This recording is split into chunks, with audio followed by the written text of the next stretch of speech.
Good afternoon, Lou Bravo family, here on this beautiful Easter Sunday afternoon.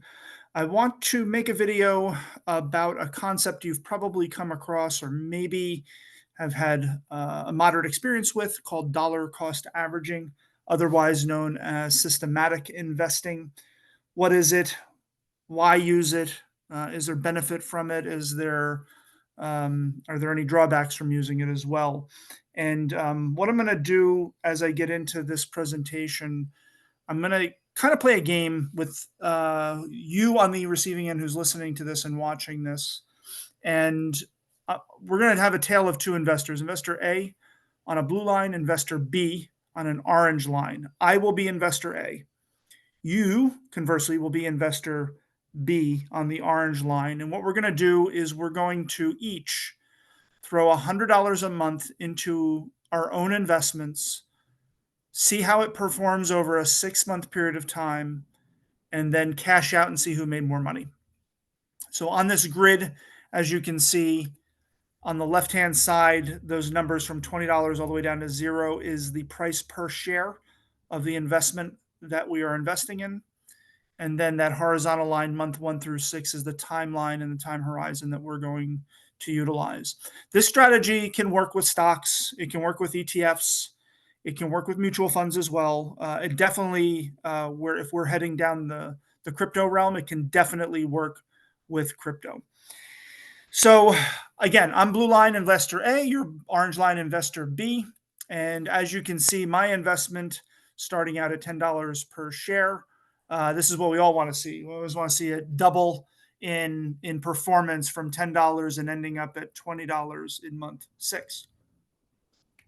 Where investor B, which is you, have to navigate what we call fluctuating markets. This is probably the type of market that we've probably seen throughout the past 25 to 30 years, more so than the blue line, with few exceptions.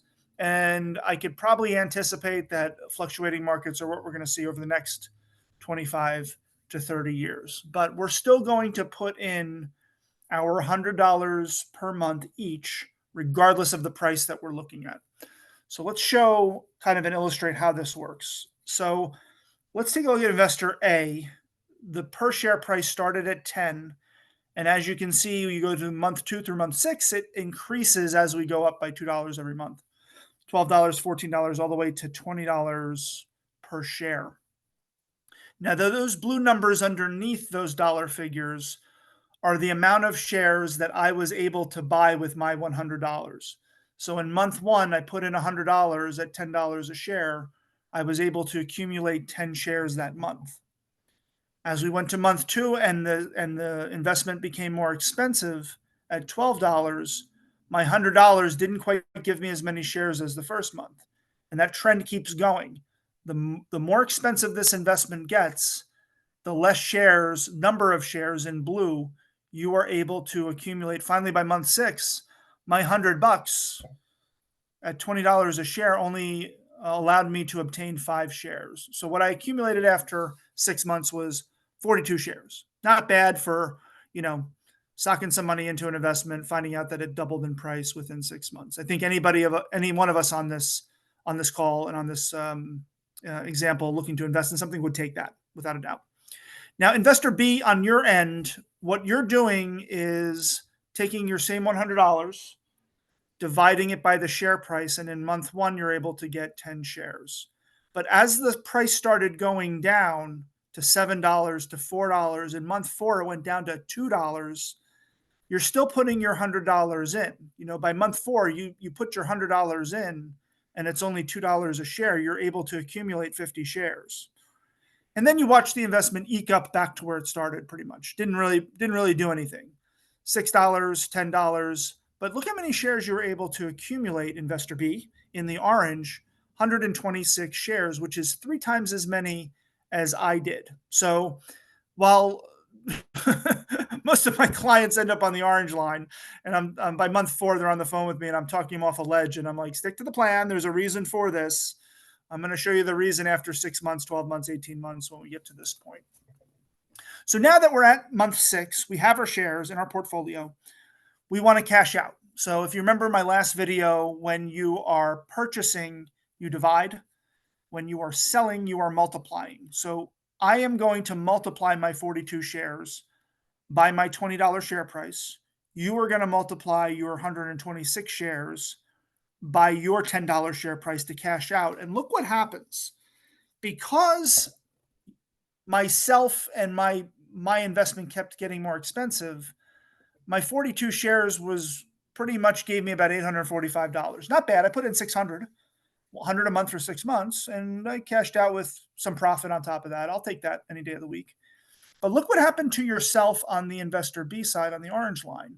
Even though your investment dropped, the bottom dropped out and pretty much ended up where it started, because you were able to accumulate more shares, by the time you're ready to cash out, you actually doubled your money. You put in 600 and now you walked away with over 1200. That is technically the power of dollar cost averaging, and why it's a very good strategy when you're setting up a plan to accumulate assets. The price is important, yes. The time horizon is important, yes. How much money you're shoving into it is important, yes. But it's even more important to stick to this type of plan to accumulate shares over a period of time, whatever that would be. My background with this, I discovered XRP in August of 2022. And upon reading about it and looking at it, I just thought to myself, this is something much different than I would invest in, but let me put a plan together on a monthly basis. And I think my original goal was going to be 1 year. I was going to give it a shot for 1 year to collect the assets that I was going to collect and then move on, move on to other plays or keep continuing. I didn't really understand the full scope of XRP until about 6 months after I started. So you're talking maybe March of 2023. With my own research, the news articles that I was seeing about what Ripple was doing globally, and then obviously Lou's videos did put a lot of pieces together and gave a lot of context to what exactly Ripple and XRP were looking to do, and change and be a disruptor in the financial world. So I think the lowest I was able to purchase and dollar cost average my price for XRP was about 32 cents. And then the highest was right after July. That court case came through where we're bumped up to about 84 cents, I believe. So 32 cents was my lowest, 84 cents was my highest, and I've bought at everything in between. So I'm dollar cost averaging, have been and will continue to, particularly at these great prices, every month, the same amount per month. That is my plan until I feel the price is no longer beneficial to do so. I'll find other plays that are probably more lucrative, at least on that end.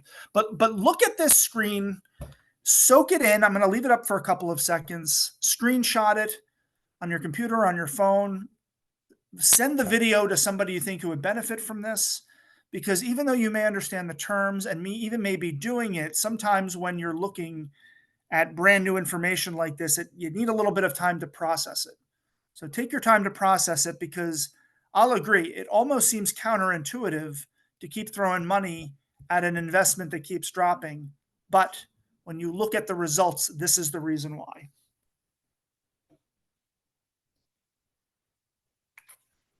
All right, moving on. I did a few videos. There's only 5 videos I've done. This is like the 6th. But for those jumping in that maybe just this is the first thing they're watching, there is a sequential order that I had done them in accordingly to give you a foundation. If you find a video called XRP and the Rule of 72, that's like your foundation from thinking on a financial education standpoint. How many XRP tokens should I purchase is another video. This gets you thinking in terms of XRP wealth, and what's a number of tokens that you should aim for, and then spread it out after whatever your time horizon is. If your goal is 1,200 tokens that you want to buy, then take the next 12 months to buy 100 tokens each month and to get up to that number, or whatever your numbers are. And then this video, this will tie it up on the third end. A lot of my clients I do even just basic budgeting with. And I may do a video down the road about basic budgeting on how this would look into the XRP world. I'm more of a educational philosopher, I guess you could say. So I'll start with some philosophical foundations of budgeting, and then show you the mechanics of how it would happen to employ those that philosophical nature into it. So stay tuned for that. I'm still at the beginning foundational financial videos, so I'll get into some more advanced stuff as we go on. And then some final thoughts as we, you know, use this knowledge, without actually implementing it and just accumulating the knowledge. It's not good. But what I've learned from my clients is that people don't plan to fail; they just fail to plan. Don't be that guy. Don't be that girl. Don't be that person that fails to plan. Soak this in, execute it, and then look for other plays to do the same thing too as well. And if you aim for nothing, you'll hit it 100% of the time. So that how many XRP tokens should I purchase video is helpful to have you not aim for nothing at the end of the day. And the big lesson that I want to take away from this is in the crypto world, in other worlds as well, but in this one specifically, accumulating the tokens is the name of the game. If you saw from the illustration that I just gave you in this set of slides. So I hope you find this useful. I hope you found this valuable. And again, as we're pushing forward, keep a lookout on my channel for other educational videos as well. And again, happy Easter, giant hugs.